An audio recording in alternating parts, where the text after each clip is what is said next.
అది డాడీ మాట్లాడతారు. అది లైవ్ లింక్ పంపి నాకు బాగా వద్దులేండి, మనం ఇటు చూస్తున్నాం కదా. Praise the Lord. అంటే ఇక్కడ ఉంటే అమెరికా దేవునికి స్తోత్రము కలుగును గాక. డిసెంబర్ మాసము ప్రత్యేకమైన మాసంలో ఉంటూ ఉన్నాం. నేటి దినం మరి ప్రపంచమంతా కూడా నేటి రాత్రి ప్రభు సన్నిధిలో గడపటానికి దేవుడు అనుగ్రహించిన కృపకై దేవాతి దేవునికి స్తోత్రాలు వందనాలు తెలియజేస్తున్నాను. దేవుడు మరి చక్కటి అవకాశాన్ని మనకు కలగచేసినందుకు మనము ఆయనకు ఏమిచ్చి ఆయన రుణాన్ని తీర్చుకోలేము. మన యొక్క పాపముల నిమిత్తమై శిల్వ మరణం నుండి ఆయన ఈ లోకంలో ఒక కన్యకకు జన్మించిన మహా పండుగ. ప్రపంచంలో ఏదైనా ఉంది ఫెస్టివల్ చేస్తారంటే అది క్రిస్మస్ మాత్రమే. దేశ విదేశాల్లో కూడా కొనియాడబడుతున్న క్రీస్తు. కాబట్టి మనకు అవకాశం వచ్చింది 2025లో. మరి ఈ సమయంలో మనం కూడా దేవుని సన్నిధిలో కొన్ని నిమిషాలు గడపాలని ప్రభు పేరట మనవి చేస్తూ ప్రార్థన చేసుకుందాం. మహాపరిశుద్ధుడు అయిన ప్రేమ కలిగిన తండ్రి, దయగలిగిన యేసు ప్రభు, మీ పాదాలకు వందనాలనైనా ఇంత చక్కటి అవకాశాన్ని మీరు మాకు కలగచేసినందుకు స్తోత్రాలు. అయా ప్రపంచ యావత్తు కూడా నిన్ను కొనియాడుచుండగా, గౌరవిస్తుండగా, ఆరాధిస్తుండగా ప్రభా, అందులో మమ్మల్ని ఒక పాత్రలుగా మీరు నిలబెట్టినందుకు స్తోత్రాలు. ఈ సమయంలో ప్రభు మరి మాకు కూడా అవకాశాన్ని ఇచ్చారు. నీ సన్నిధిలో గడపటానికి, నీ సన్నిధిలో ప్రార్థించటానికి, అయా నీ సన్నిధిలో పాడి కీర్తించి కొనియాడటానికి ఇచ్చిన సమయాన్ని బట్టి స్తోత్రాలు. నీ ప్రియ బిడ్డలునైనా బ్రదర్ బెనహర్ బ్రదర్ని బట్టి, సిస్టర్ని బట్టి వారు ప్రేమపూర్వకంగా తండ్రి ఈ సమయంలో మమ్మల్ని ఆహ్వానించారు. వారితో పాటు నాయన మరి దేశంలో ఉంటున్న బిడ్డలు కూడా మాతో పాటు లైవ్లో పాలు పంపులు పొందుతున్నారు. అయా ఎక్కడ ఏ ప్రాంతంలో ఉన్నప్పటికీ కూడా మాతో పాటు పాలు పంపులు పొందిన ప్రతి బిడ్డను, వారి కుటుంబాలను ప్రత్యేకంగా మీరు జ్ఞాపకం చేసుకోమని, నీ యొక్క ఆత్మ కార్యాలు వారిలో జరిగించమని ప్రార్థిస్తున్నాను. కొన్ని నిమిషాలు మాలో ఏకాగ్రతను దయచేయండి. నీ సన్నిధిలో ఉంటున్న మాకు ప్రభా నీ ఆత్మ చేత నింపండి. మాట్లాడేది నేను కాదు, నాలో నీ ఆత్మ నుంచి మాట్లాడుటకు సహాయాన్ని దయచేయగలరని యేసు నామంలో అడిగి వేడుకుంటున్నాను తండ్రి, ఆమేన్. Praise the lord. సరే, మొదటి పాటను పాడుకుందాం. దూత పాట పాడు, రక్షకు స్తుతి, ఆ ప్రభుండు పుట్టెను బెత్లెహేమునందు, భూజనంబుకెల్లా సౌఖ్య సంభ్రమాయెను, ఆకాశం నందున మృగుపాట్ చాటుడి, దూత పాడుడి, రక్షకు స్తుతించుడి, ఊర్వలోకమందున గొల్లగాన అంత్యకాలమందున కన్యాగర్భందున పుట్టినట్టి రక్షక, ఓ ఇమ్మానుయేల్ ప్రభు, ఓ నరవతారుడా, నిన్ననే సౌఖ్యమా, దూత పాడుడి, రక్షకు స్తుతించుడి, రావే నేతి సూర్యుడా, రావే దేవ పుత్రుడా, నీదురా వల్లాను లోక సౌఖ్యమాయెను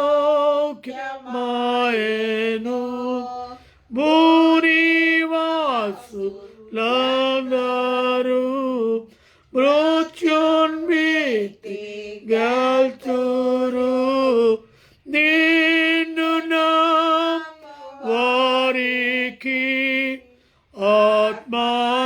ఆత్మశుద్ధి కల్గును దూతపాడుని రక్షకు స్తుతించుడి. ఓకే, మరొక పాట, రెండవ పాట. రాజులకు రాజుబోట్ రాజులకు రాజుబోట్ రారే చూడా మన మెల్లుదా రారే చూడా మన మెల్లుదా యూదాయనే దేశమా యూదాయనే దేశమంతనై యూదులకు రాజుకు యూదులకు రాజుకు రాజులకు రాజుకు రాజులకు రాజుకు రారే చూడా మన మెల్లుదా రారే చూడా మన మెల్లుదా తారను చూచి తూర్పు జ్ఞానులన్నయ్యా తూర్పు జ్ఞానులన్నై తరలినారే తరలినారే బెత్లెహేమన్నై రాజులకు రాజుకు చెన్నై రాజులకు రాజుకు చెన్నై సారే చూడా మన మెల్లు సారే చూడా మన మెల్లు బంగార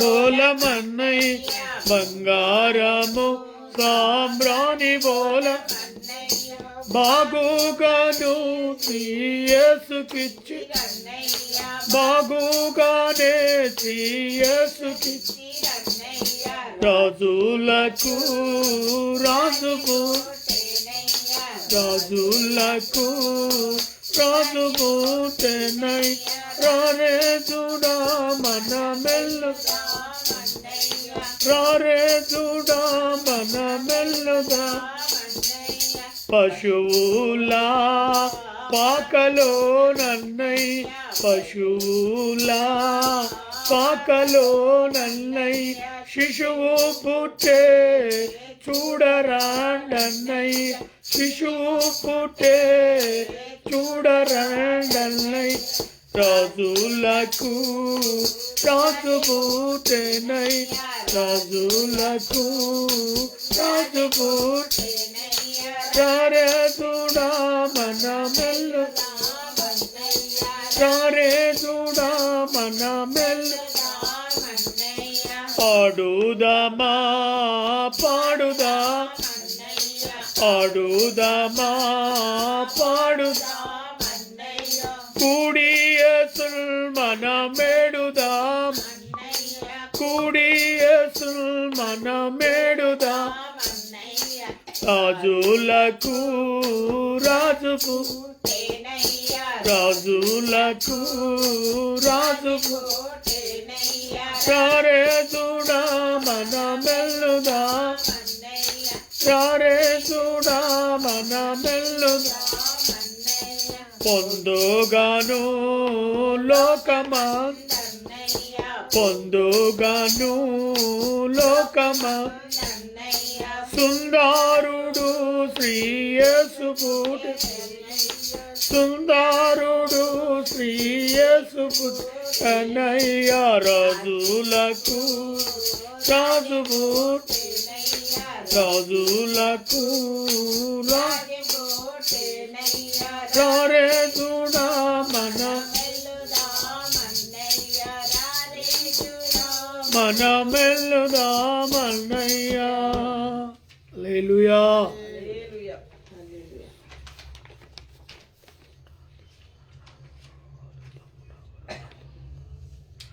యేసే జన్మించరా 4వ పటం. యేసే జన్మించరా తమ్ముడా దేవుడవు తారించే. యేసే జన్మించరా తమ్ముడా దేవుడవు తారి. ఓరి ఒరే ఒరే తమ్ముడా, ఓరి తమ్ముడా, యేసే జన్మించరా తమ్ముడా దేవుడవు తారించరా. పెద్ద పెద్ద రాజులంతా నిద్రపోగ, పెద్ద పెద్ద రాజులంతా నిద్రాలు పోవంగ, అర్ధరాత్రి వేళ ముద్దుగా జన్మించి, అర్ధరాత్రి వేళ మనకు ముద్దుగా జన్మించి. ఓరి తమ్ముడా, ఒరే ఒరే తమ్ముడా, ఓరి తమ్ముడా, యేసే జన్మించరా తమ్ముడా దేవుడవు తారించరా. బెత్లెహేము గ్రామమన్ బీద కన్య గర్భమన్, బెత్లెహేము గ్రామమన్ బీద కన్య గర్భమన్, నాదుడు జన్మించినాడు బాధలన్నీ తీర్చినాడు. నాదుడు జన్మించినాడు బాధలన్నీ తీర్చునాడు. ఓరి తమ్ముడా, ఒరే ఒరే తమ్ముడా, ఓరి తమ్ముడా, తమ్ముడా యేసే జన్మించరా తమ్ముడా దేవుడవు. కన్యరాశి మరియమ్మ జోలపాట, కన్యరాశి మరియమ్మ జోలపాట పాడగా, గగనాల దూతలతో గానాలు పాడగా, గగనాల దూతలంతా గానాలు పాడగా.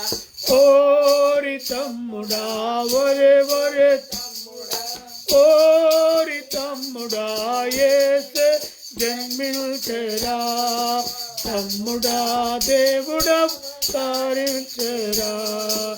యేసే జన్మించరా తమ్ముడా దేవుడవు తారించరా. హల్లెలూయా. దేవునికి స్తోత్రము కలుగునుగాక. పరిశుద్ధ గ్రంథంలో నుంచి దేవుని దివ్యమైన మాటలను కొన్ని మాటలు నెమరు వేసుకుందాం. ఆత్మీయంగా మరి యేసుక్రీస్తు ఈ లోకమునకు ఎందుకు వచ్చెను అనేది చాలామంది ప్రశ్న. యేసుక్రీస్తు లోకానికి ఎందుకు వచ్చాడు, ఎందుకు రావాల్సి వచ్చింది, అనేకమైన ప్రశ్నలతో మనల్ని అడుగుతూ ఉంటారు. యేసుక్రీస్తు యొక్క ముఖ్య టార్గెట్, అతి ప్రాముఖ్యమైన టార్గెట్ ఏంటో తెలుసా? మానవాళి నశించిపోవటం ఆయనకి ఇష్టం లేదు. ఆయన సృష్టిని అంతా సృష్టించిన తర్వాత మానవుని ఎంతగా ప్రేమించాడు అంటే తన తన హస్తాలతో ఒక బొమ్మను చేసి ఆ బొమ్మను మనిషిగా తాను తయారు చేసి ఆ బొమ్మకు నాసిక రంధ్రాలను తయారు చేసి ఆ నాసిక రంధ్రాలలో తన జీవవాయును ఊదగానే ఆ బొమ్మ జీవాత్మ అయింది. ఆ నరుడు ఎక్కడైతే ఏదేను తోటలో చేసిన పాపాన్ని బట్టి శాపాన్ని బట్టి నశించిపోతా ఉన్నాడు. మానవుడు నిత్య నరకానికి వెళ్ళిపోతున్నాడు. కాబట్టి తండ్రి అయిన దేవుడు భూలోకాన్ని చూసినప్పుడు లోకము పాపము చేత నిండిపోయి ఉన్నది. వారి పాపముల గురించి వారు చేసే బలులు సరిపోవట్లేదు. అనగా వారు పాప క్షమాపణ బలి, ప్రాయచిత్త బలి, ప్రతి సంవత్సరము ఏటేటా వారు చేసే బలులు దేవుని దృష్టికి సరిపోవట్లేదు. బలుల కంటే ఎక్కువగా వారి పాపములు నిండిపోతా ఉన్నాయి. కాబట్టి తండ్రి అయిన దేవుడు ఆలోచన చేసి కుమారుడైన క్రీస్తును ఈ లోకానికి పంపాలి. నన్ను ప్రేమించే బిడ్డలు, నేను సృష్టించిన ఈ మానవాళి పాపములో చనిపోతుంటే, శాపములో వెళ్ళిపోతుంటే వారిని రక్షించి నా సన్నిధికి తీసుకొని రావాలి. ఏమంట? వారిని రక్షించి నా సన్నిధికి తీసుకొని రావాలి అనే తలంపు తండ్రి అయిన దేవునికి రావటం వల్ల మొదటి ప్రయత్నం చేశాడు. అది నోహావు కాలం. ఇది నోహావు కాలం. ఆ రోజుల్లో కూడా ఇదే రీతిగా లోకము పాపము చేత నింపబడిపోయింది. నోహావు నీతిమంతుడుగా, భక్తిపరుడుగా, దేవుని యందు క్రమశిక్షణ కలిగిన కుమారుడుగా, దేవుని దృష్టిని ఆకర్షించే కుమారుడుగా మరి నోహావు దేవుని ఎదుట ఉన్నాడు. అందుకే నోహావు ప్రత్యేకంగా దేవుడు నోహావుతో మాట్లాడి కొలతలతో కూడిన ఓడను సిద్ధం చేసుకోమన్నాడు. తద్వారా లోకము పాపములో నింపబడి ఉంది. ఒకవైపు సువార్తను ప్రకటిస్తూ ఒకవైపు ఓడను సిద్ధము చేశాడు.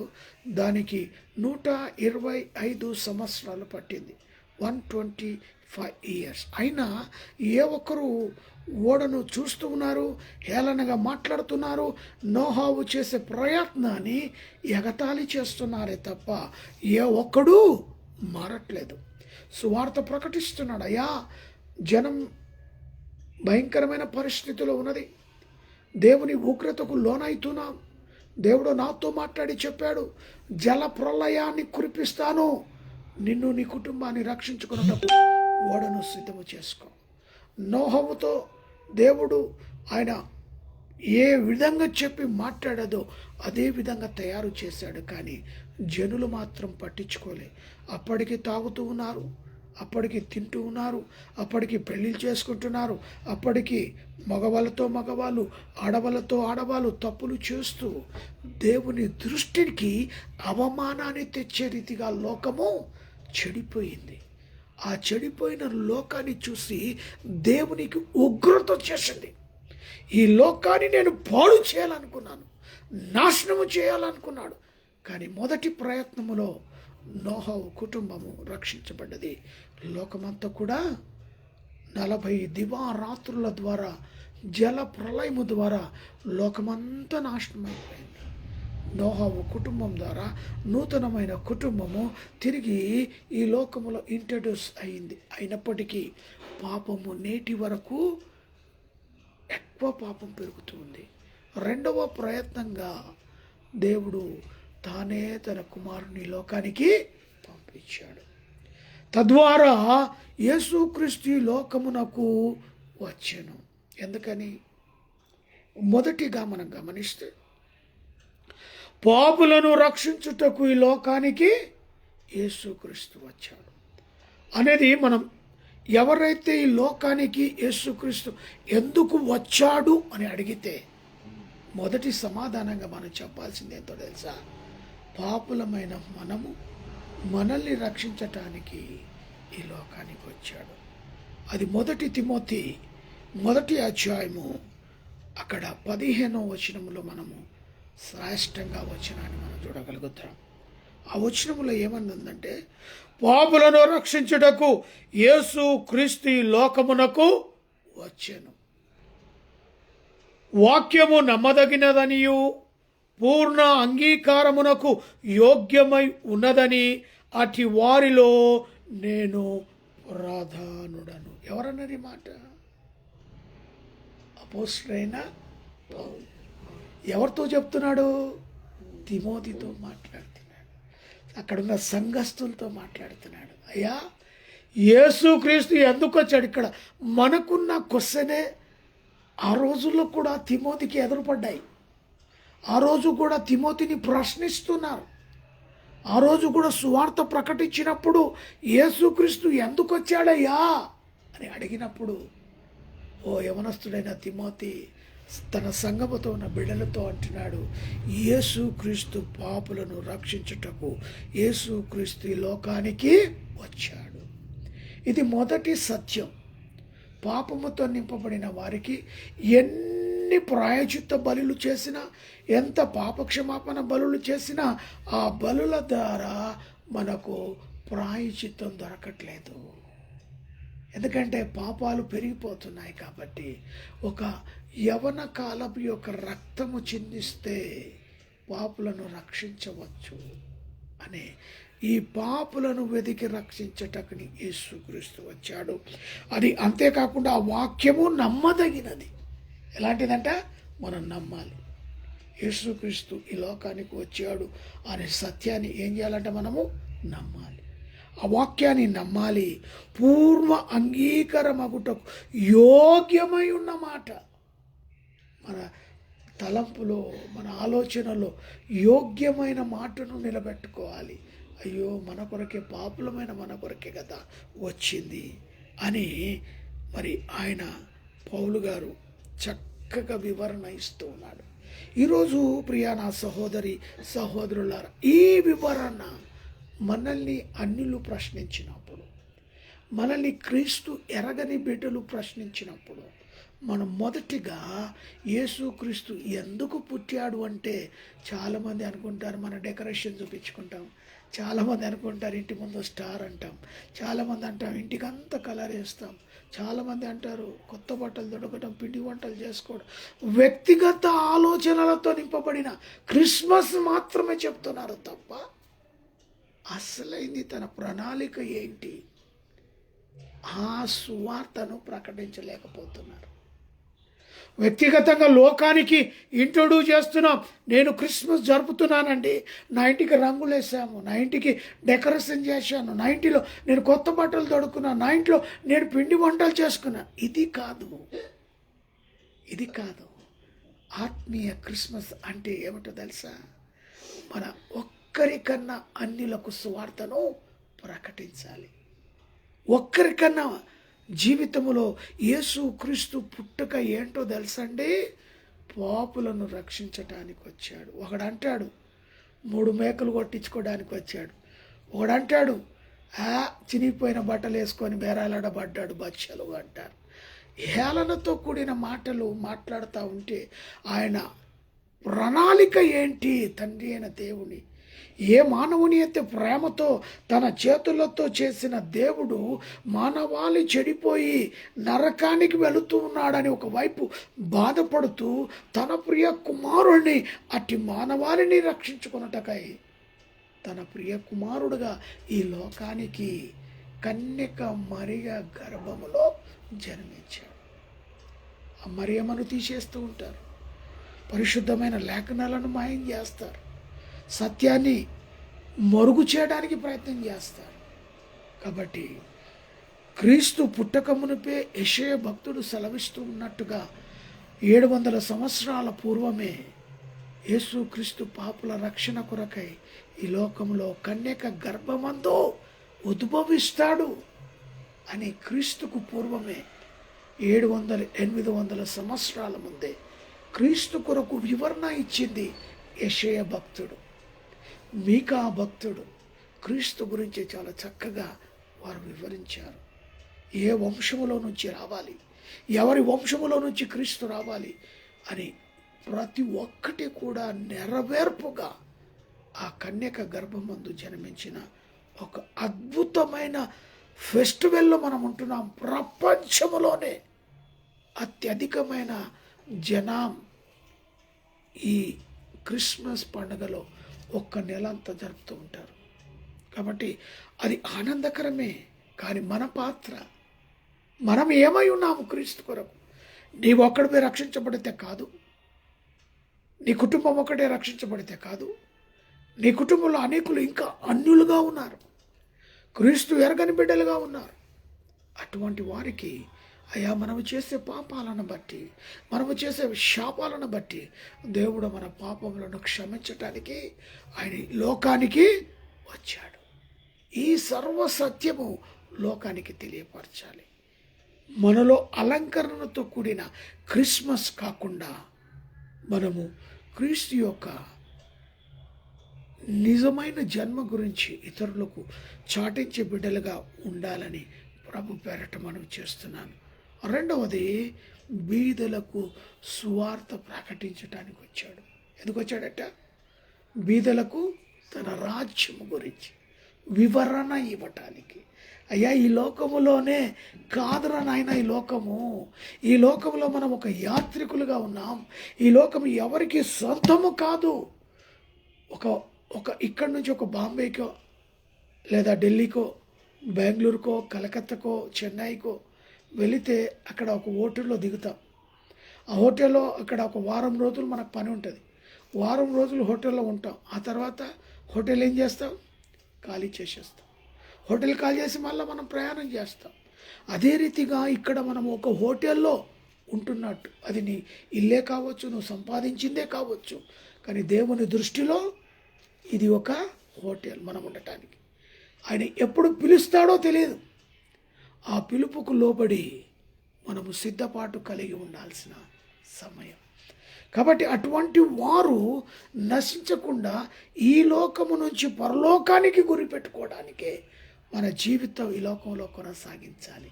ఒకవైపు కష్టపడాలి, శ్రమ పడాలి, ఉద్యోగం చేయాలి, కుటుంబాన్ని పోషించాలి, సర్వం చేయాలి. ఎందుకంటే ఆదాముకిచ్చిన స్వేచ్ఛ, ఆదాముకిచ్చిన చక్కటి ఏదోను తోట పొడగొట్టుకున్నాడు. కాబట్టి ఆ శ్రమల పాలుగా మనం జీవించేంత జీవితకాలం శ్రమ పడుతూనే ఉండాలి. ఆ చక్కటి అవకాశాన్ని కాలదనుకున్నాడు మన యొక్క ఆదాం అవ్వగారు. కాబట్టి మనకు శాపం వచ్చేసింది, మనం పాపములోకి పడిపోయాను. కాబట్టి ఆ పాపముల నుంచి బయటికి రావాలి అంటే యవనస్తుడైన యేసు రక్తం అవసరమై ఉన్నది. అందుకని బీదలకు ఈ సువార్తను ప్రకటించాలి అనేది రెండవ ప్రణాళిక. లూకా సువార్త 5వ అధ్యాయము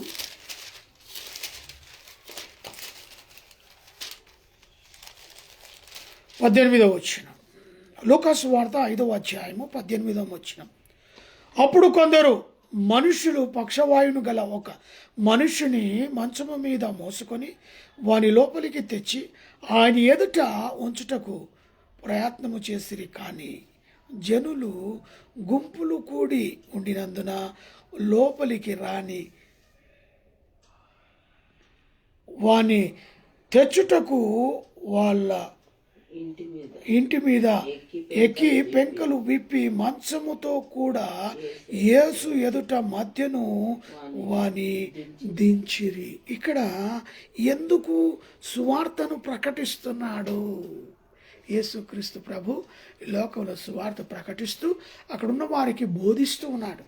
అందులో అనేకమైన రోగములతో కూడిన వారు ఉన్నారు, సువార్త వినటానికి వచ్చిన వారు ఉన్నారు, ఒక ఇంటి ముందు జనముతో నింపబడిన వారు ఉన్నారు.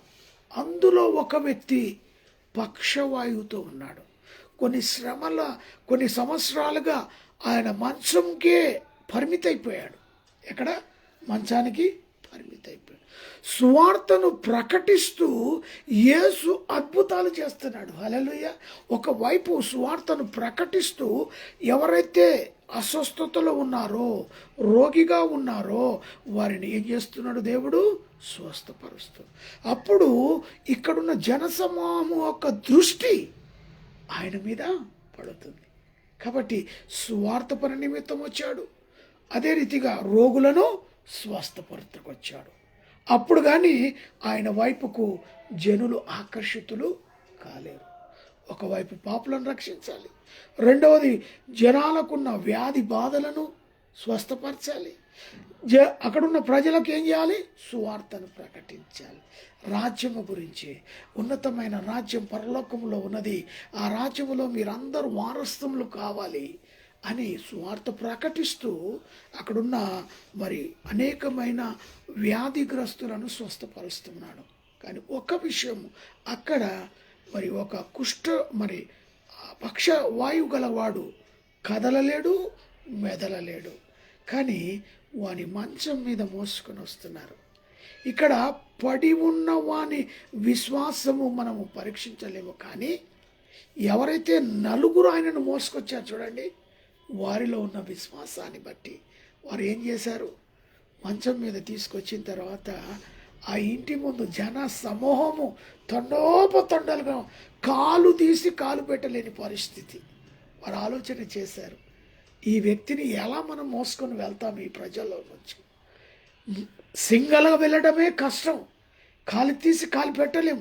ఒక మంచాన్ని ఎత్తుకొని అందులో ఒక వ్యక్తిని ఎత్తుకొని మనం నడవలేం. కాబట్టి వారు ఏం చేశారు, ఇంటి పైకప్పు తీసి ఆ పైకప్పులో నుంచి ఆ మంచాన్ని నేరుగా ప్రభు ఎదుట దించేశారు. హల్లెలూయా. అది విశ్వాసం, అది స్వార్థ. ఈ యొక్క గొప్ప స్వార్థకు వారందరూ కూడా ఆశ్చర్యానికి గురైపోయారు. దేవుడు పక్షవాయు గలవాని అంటాడు, నీ పాపములను క్షమించబడ్డాయి గనుక నీ మంచం ఎత్తుకొని వెళ్ళిపో. రావటానికి మాత్రం ప్రశ్న ఉంది, ఇక్కడ వెళ్ళటానికి గమనిస్తే ఆశ్చర్యం ఏంటో తెలుసా, వారి మధ్యలో నుంచి తన మంచం ఎత్తుకొని నడిచాడు. హల్లెలూయా. రావటానికి ఇబ్బంది అయింది, వెళ్ళేటప్పుడు మాత్రం వారి మధ్య నుంచే వెళ్ళిపోయాడు. అది అద్భుతం, అది సువార్త, దేవుడు చేసిన పని. ఇది రెండవది. మూడవదిగా అపవాది క్రియలను లయపరచుటకు యేసుక్రీస్తు లోకానికి వచ్చాడు. మానవాళి వల్ల అపవాదిని జయించలేం, మానవాళి వల్ల మనకు అసాధ్యం.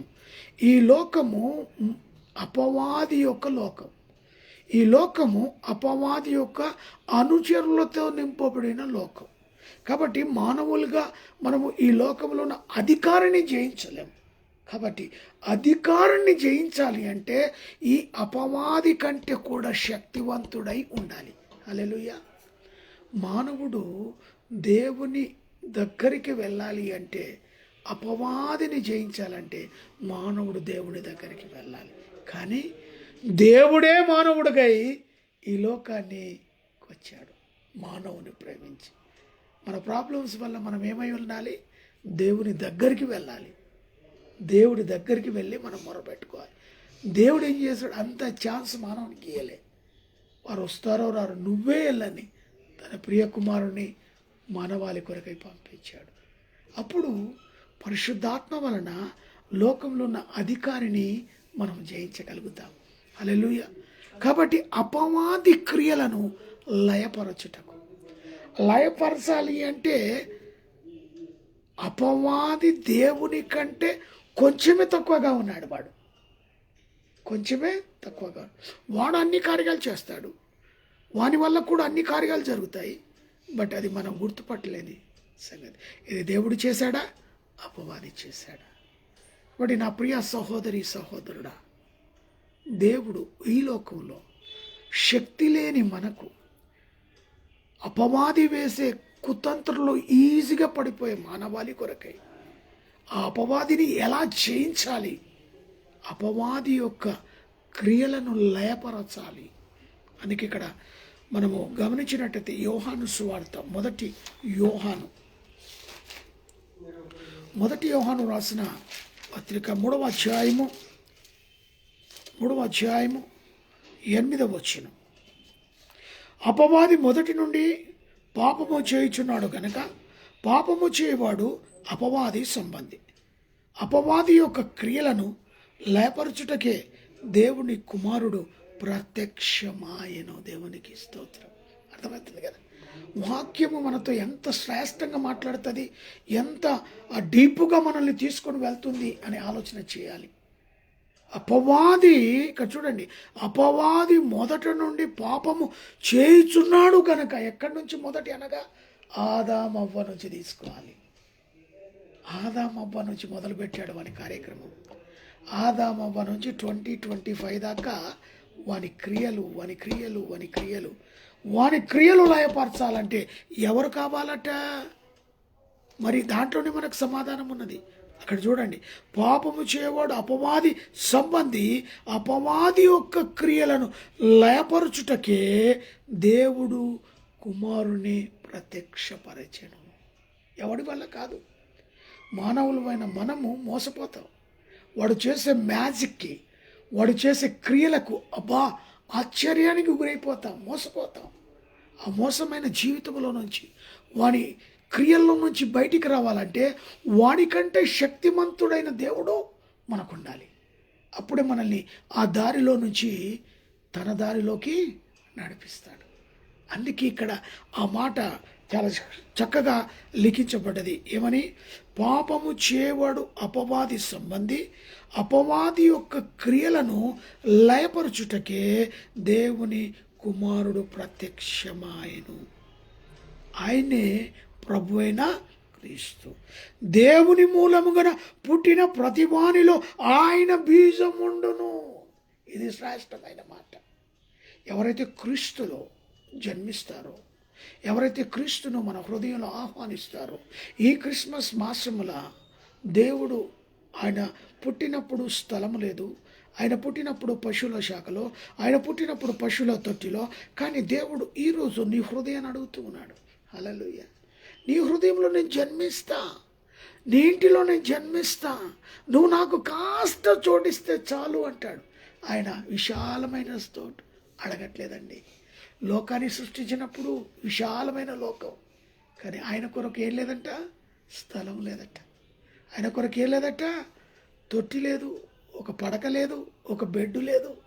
అయ్యా అక్కడనే పశువులు మూత్రాలు పోస్తున్నాయి, అన్నీ చేస్తున్నాయి, అక్కడనే పేడ, అక్కడనే అన్నీ సర్వం, అక్కడే ఈగలు, అక్కడే మొత్తం సర్వం ఉన్నప్పటికీ కూడా ఆ భయంకరమైన స్థితిలో యేసయ్య ఆ పశువుల తొట్టిలో హాయిగా నిద్రపోతున్నాడు. ఎందుకో తెలుసా? ఈ అపవాది క్రియలను లయపరచుటకు ఆయన తన్ను తాను తగ్గించుకొని రిక్తుడిగా మన ముందు ప్రత్యక్షమయ్యాడు. కాబట్టి ఇక్కడ ఆయన ఎవరైతే ఆయనను తండ్రిగా లేదా ఆయన కుమారుడుగా క్రీస్తు మన హృదయంలో ఈ నూతన క్రిస్మస్లు మన హృదయంలో చోటిస్తే అపవాది యొక్క తలంపులను లయపరుస్తాడు. హల్లెలూయా.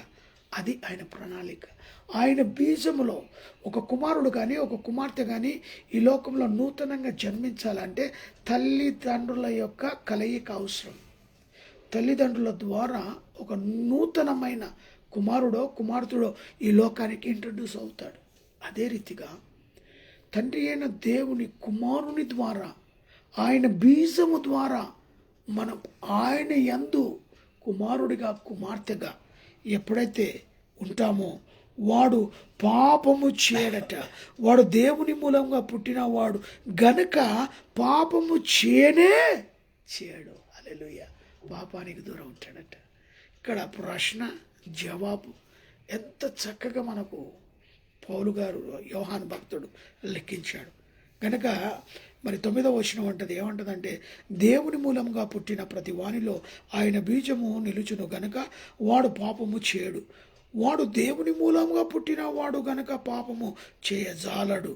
దీనిని బట్టి దేవుని పిల్లలెవరో అపవాది పిల్లలు మరి తేట పరచబడును. నీతి జరిగించు ప్రతివాడు తన సహోదరుని ప్రేమించమని ప్రతివాడు దేవుని సంబంధము కారా? మన ఒకనిని ఒకడు ప్రేమించవలసినది మొదటి నుండి మీరు ఈ వర్తమానమే కదా. అందుకే దేవుడు అంటాడు, మిమ్మును వల్ల మీరు మీ పొరుగు వారిని ప్రేమించండి. ఒకని ఎడల ఒకడు ప్రేమ, ఒకని ఎడల ఒకడు జాలి, ఒకని ఎడల ఒకడు కరుణ. ఎందుకంటే అక్కడ అల్లరుండదు, అక్కడ గొడవ ఉండదు. నిన్ను వాళ్ళని పిరుగు అని ప్రేమించుకుంటే అక్కడ శాంతినే ప్రభుత్వం వెళ్తుంది, కానీ ఈ అల్లరి అక్కడ ఉండదు. కాబట్టి దేవుడు అద్భుతమైన 3 మాటలు. మొదటిగా యేసుక్రీస్తు ప్రభుల వారు లోకాన్ని మరి పాపముతో నింపబడిన లోకాన్ని రక్షించడానికి వచ్చాడు. రెండవది బీదలకు సువార్తను ప్రకటించడానికి వచ్చాడు. మూడవది అపవాది క్రియలను లయపరచడానికి వచ్చాడు. తిరిగి మనము ఈ వాక్యాన్ని కంటిన్యూగా మరి ధ్యానిస్తాం. దేవుడు ఇచ్చిన ఈ సమయాన్ని బట్టి దేవాతి దేవునికి వందనాలు, కృతజ్ఞతాస్తుతులు చెల్లిస్తూ ప్రత్యేకంగా ఈ యొక్క క్రిస్మస్ మాసములో నూతనమైన తలంపుల ద్వారా, నూతనమైన క్రియల ద్వారా దేవునికి చోటిస్తూ లోకములో ఉన్న అపవాదిని జయించగల శక్తి సామర్థ్యాలు ఎక్కడ లేవండి? అది యేసుక్రీస్తు ద్వారానే పొందుకోగలుగుతాం. అందుకే ప్రతి సంవత్సరము ఈ డిసెంబర్ మాసములో ప్రతి హృదయాల్లో యేసు ఉండాలని, ప్రతి ఇంటిలో యేసు ఉండాలని కోరుతున్నాడే తప్ప మన అలంకరణలతో ఇతరులకు తెలియపరిచే స్థితిలో దేవుడు అది కోరట్లేదు. నీ హృదయంలో నేనుంటా, నీ ఇంట్లో నేనుంటా. ఈరోజు ఆయనకు చోటు ఇచ్చినట్లయితే దేవుడు తప్పకుండా అపవాదిని జయించగల ఆలోచనలు దేవుడు మనకు అనుగ్రహిస్తాడు. ఇటు మాటలు దేవుడు దీవించి తన యొక్క వినికిడిలో ఆశీర్వదించునుగాక. ప్రార్థన చేసుకుందాం. మహాపరిశుద్ధుడవైన ప్రేమ కలిగిన తండ్రి, దయగలిగిన యేసు ప్రభువా, మీ పాదాలకు వందనాలు. దివ్యమైన నీ వాక్యాన్ని ధ్యానించడానికి ఇచ్చిన సమయాన్ని బట్టి స్తోత్రాలు. యేసుక్రీస్తు ఈ లోకమునకు ఎందుకు వచ్చెను? అవును, అనేకులకు అనేకమైన ప్రశ్నలు, కానీ మాకు మాత్రం బైబిల్ ద్వారా స్పష్టంగా మీరు మాతో మాట్లాడారు. అయా, పాపులను రక్షించటానికి, బీదలకు సువార్తను ప్రకటించటానికి, మూడవదిగా అపవాది క్రియలను లయపరచుటకు స్పష్టంగా ఈ 3 మాటల ద్వారా మాట్లాడావు. అయా, మరి రానున్న రోజుల్లో మిగతా విషయాలు కూడా మాట్లాడుటకు సహాయం దయచేయండి. ప్రత్యేకంగా మరి యొక్క బంజారాహిల్స్ ప్రాంతంలో ప్రభా ఎన్బిటి నగర్లో చక్కగా మమ్మల్ని ఆహ్వానించిన బ్రదర్ సిస్టర్ని బట్టి, వారి కుటుంబాన్ని బట్టి ప్రార్థిస్తున్నాం. దేశ విదేశాల్లో ఉంటున్న కుమారుని బట్టి, కోడలను బట్టి, అయా మరి ఎక్కడ ఉంటున్న రక్త సంబంధులను బట్టి ప్రార్థిస్తున్నాం. ఈ ఇంటిని ప్రేమించారు, ఈ కుటుంబాన్ని ప్రేమించారు. ఈ కుటుంబంలో జరిగిస్తున్న కార్యాల విషయంలో ప్రభా అనేకమైన స్తోత్రాలు. అయా, గర్భఫలము యెహోవా ఇచ్చు బహుమానం. బిడ్డలను అట్టి బహుమానాన్ని ఇచ్చి తృప్తిపరుస్తున్నందుకు మీకు కృతజ్ఞతాస్తుతులు చెల్లిస్తున్నాం. లోకంలో సర్వం సంపాదించుకుంటాం, కానీ బిడ్డలను ఇవ్వాలి అంటే అది నీ దానం, మీరిచ్చు బహుమానం. అయా, బిడ్డలను జ్ఞాపకం చేసుకున్నారు, కుమారుణ్ణి జ్ఞాపకం చేసుకున్నారు. అయా, అదే రీతిగా కుమార్తెను జ్ఞాపకం చేసుకున్నారు. మొదటి సంతానంగా కుమారుని ఇచ్చారు. అయా, రెండవ సంతాన్ని మీరు అయా అభివృద్ధిలోనికి చేస్తున్నారు గర్భంలో. అందును బట్టి కృతజ్ఞతాస్తుతులు చెల్లిస్తున్నా. అయా, మరి బ్రదర్ సిస్టర్ కూడా మీరు ఈ సమయంలో వారికి నైనా బలమును, శక్తిని, ఆరోగ్యాన్ని దయచేయండి. ప్రతి బలహీనతల నుంచి బలము, శక్తి దయచేయండి. అదే రీతిగా శరీరాన్ని బట్టి తన భర్తను మరి రాజును బట్టి ప్రార్థిస్తున్నాం. కృప చూపండి, నీ రెక్కల కింద భద్రపరచండి. ఇచ్చిన కుమారుడు జ్ఞానమందు, వయసునందు, నీ అందును మనుషుల ఎదగటానికి సహాయం దయచేయండి. ప్రత్యేకంగా నాయన మరి దూరదేశంలో అంకితను బట్టి, తన సతీమణిని బట్టి నాయన మరి కడుపులో పెరుగునే ఉంటున్న బిడ్డను బట్టి ప్రార్థిస్తున్నాం. తాను ఇది మొదలుకొని తను ప్రసవించే వద్దకు నీ రెక్కల కింద భద్రపరచు. దేశము విదేశములో ఉంటున్నారు. అయ్యా, నీవే తండ్రిగా, దేవుడుగా, రాజుగా, అధిపతిగా ఆ బిడ్డలతో, ఆ కుటుంబంతోనే ఉండి కావలసిన సహాయాన్ని ఏర్పాటు చేయమని ప్రార్థిస్తున్నాం. అయ్యా, మరి అక్కడ ఉంటున్నా మరి సిస్టర్ కూడా నైనా వారి మధ్యలో ఉంటుంది, బిడ్డల మధ్యలో ఉంటుంది. అక్కడున్న ప్రతి బిడ్డలను ప్రభు దీవించండి, ఆశీర్వదించండి. అదే రీతిగా బేతేలు క్రిస్తంగా ఫేస్బుక్ లైవ్ ద్వారా ఈ యొక్క వర్తమానాన్ని విన ప్రతి బిడ్డను దీవించండి. సంవత్సరం పొడుగునైనా నీ దీవెనల ఆశీర్వాదాలతో మమ్మల్ని నింపి తృప్తిపరిచావు. నూతన సంవత్సరంలో కూడా అడుగు పెడుతున్నాం. రేపటి రోజు ప్రభు నీ యొక్క జన్మదినాన్ని ప్రపంచం యావత్తు కూడా జరిగించుండగా, అదే రీతిగా బేతేలు క్రిస్తంగా ఫేస్బుక్ లైవ్ ద్వారా ప్రతి బిడ్డను కూడా దీవించి ఆశీర్వదించండి. రేపు జరగబోయే ప్రతి ఆరాధనలంతటిలో మీరు తోడుగా ఉండి నడిపించగలరని ఈ రాత్రికాల ఆశీర్వాదాలు, దీవెనలు మా చుట్టూ అనుగ్రహించమని యేసు నామమున అడిగి వేడుకుంటున్నాను తండ్రి, ఆమేన్. మన తండ్రి అయిన దేవుని ప్రేమ, కుమారుడైన యేసుక్రీస్తు కృప, పరిశుద్ధాత్మక అన్యోన్య సహవాసమైన సన్నిధి కూడిన మనకును సకల ప్రజలకును ఇప్పుడును ఎల్లప్పుడును సదాకాలము తోడై నిడై ఉండును గాక. Amen, amen. Praise the Lord, praise the Lord. Hallelujah.